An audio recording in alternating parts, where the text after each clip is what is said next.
It's the OCGFAM show. Are you feeding your plants too much or not enough? And how do you know? Let's get into it. That's good. Give me a Capri Sun. Hey there, Bob from Oregon's Constant Gardener. Welcome to the OCGFAM show to you, my YouTube buddies.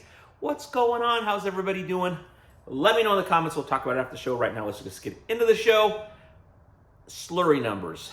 We talked about this on the previous show. What's the perfect range? And while there is no perfect range, we kind of got it down to a little bit. But what was interesting to me is I kind of thought the conversation was going to go toward PPMs, parts per million, as opposed to pH. But Scott dove into the pH, which is probably, well, almost certainly the more important part of that equation of getting the pH right. If you get the pH right, things kind of take care of themselves. But we did get into later in that conversation, the clip I'm going to show you today, talking about PPMs, and it was interesting not just because it was interesting, but also because kind of not exactly new information, but evolving information that if you're using LEDs, things are a little different. So I'd like you to watch the clip, and I'll talk to you after. Okay, so but on the other end side of that coin, PPM, why wouldn't you want it at zero every time that you know you've done your job and you fed them every drop of food in there? Or do you need, Because if you get to the point where it's zero, that means it's not had food for a long time.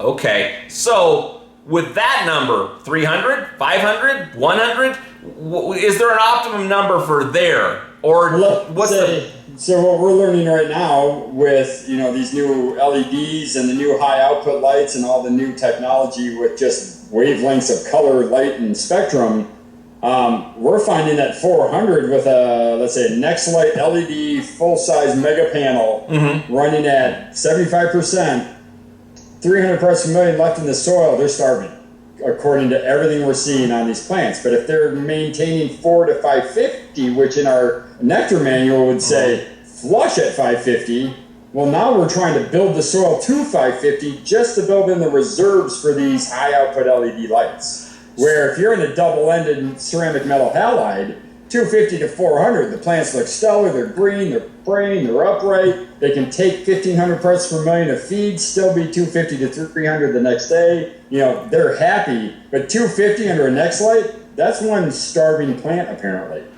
So the slurry on PPM seems like that number is just a way that I know where I stand in the moment, but it's not a set in stone number. You have to look at the plant, obviously, to see how happy it is. And look at what your last input was. Yeah. Because if you're at 1,800 parts per million and it's 250 and the plants look great, they're loving what you're feeding them. That's a great recipe. But if you're at 2,500 parts per million and you're at 200 and the plants look yellow, they're starving because that 25 isn't giving them enough. They're still depleting you all the way down to 200 and they want more.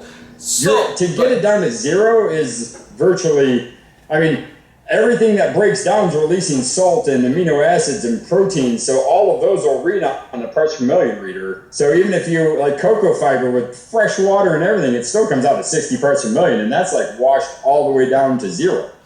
So if your plant's happy at 300 and my plant's happy at 500, those are our numbers, and there is no optimum number. It's what your plant looks happy at, and you need to shoot for that because you know that's where you need to be. You make your own range. Scott doesn't decide your range. Oh, hell no. Don't come at me with that I did, because our ranges are this big for a reason. There is no magic number because, now let's all put our pH meter and our PPM meter together against everybody's pH and PPM meter, and guess what we're going to have? A whole bunch of different readings. So it's your situation, so you don't know. It might be 2,500 or 5,500 because your meter's messed up. You don't know. It's whatever it is for you. You go fast at 5,500 because it would look like you sprayed them with Roundup. They would be crispy yellow tomorrow. Well, but yellow, unless your meter's wrong. Unless your meter's wrong. No, even then. It added 2 zeros on the backside of this 55. Okay. See, I think we got something out of that. That was a good answer to a good question. These are really good. What do you think of that? Informative, entertaining, helpful? Did you, have you been using LEDs? Have you found that you need to push more food on those? Let's talk about that or anything else you want to talk about in the comments and get into it. in further shows going forward. Tomorrow on in. I love you. I'll see you tomorrow. The OCG Fam Show is pretty good. It happens every day. It's the OCG Fam Show. See you tomorrow.